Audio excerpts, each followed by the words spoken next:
நீதிமன்ற உத்தரவின்றி சொத்தை பறிமுதல் செய்யும் அமலாக்கத்துறை அதிகாரம் தவறு என உச்சநீதிமன்றம் தெரிவித்திருக்கிறது. விவரங்களோடு செய்தியாளர் ராஜு இணைந்திருக்கிறார். ராஜு, எது தொடர்பான வழக்கில் உச்சநீதிமன்றம் இப்படியான ஒரு கருத்தை தெரிவித்திருக்கிறது? அதாவது கர்நாடகாவை சேர்ந்த சட்டமன்ற உறுப்பினர் ஒருவர் தாக்கல் செய்த மனுவில் தான் நீதிபதிகள் அந்த விசாரணையின் போது இது போன்ற அந்த கருத்துக்களை தெரிவித்திருக்கின்றார்கள். ஏற்கனவே அமலாக்கத்துறை மீது அதிருப்தியை வெளிப்படுத்தியிருந்ததை நம்மால் பார்க்க முடிந்தது. குறிப்பாக தமிழ்நாடு வழக்கில் அந்த அதிருப்தியை வெளிப்படுத்தியிருந்தார்.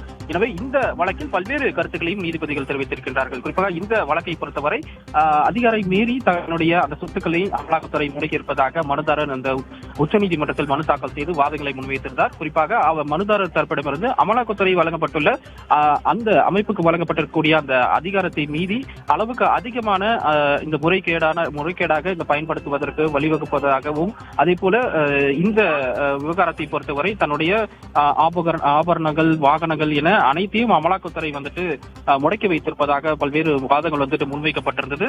அப்பொழுது நீதிபதிகள் ஒரு கருத்தை தெரிவித்திருந்தார்கள். அதாவது பண பரிமாற்ற சட்டத்தின் சில தவறுகள் இருப்பதாக குறிப்பிட்ட அவர்கள் நீதிமன்ற உத்தரவு இல்லாமல் சொத்துக்களை பறிமுதல் செய்யும் அமலாக்கத்துறையினுடைய அதிகாரம் தவறானது எனவும் அதே போல சொத்துக்கள் மீது அரசியல் அமைப்பு பாதுகாப்பு மீதும் நீதித்துறை சாராத நபர்கள் எப்படி முடிவெடுக்க முடியும் என கேள்வியை எழுப்பியிருந்தார்கள். மட்டுமல்லாமல் இந்த மனு மீதான அந்த மத்திய அரசு மற்றும் அமலாக்கத்துறை பதிலளிக்கவும் மற்றும் அமலாக்கத்துறையுடைய அந்த சட்ட விதிகளுக்கு எதிராக தொடரப்பட்ட நிலுவையில் இருக்கக்கூடிய மனுக்களோடு இதனை இணைத்து விசாரிக்கும் எனவும் நீதிபதிகள் தன்னுடைய அந்த கருத்தில் தெரிவித்திருக்கின்றார்கள்.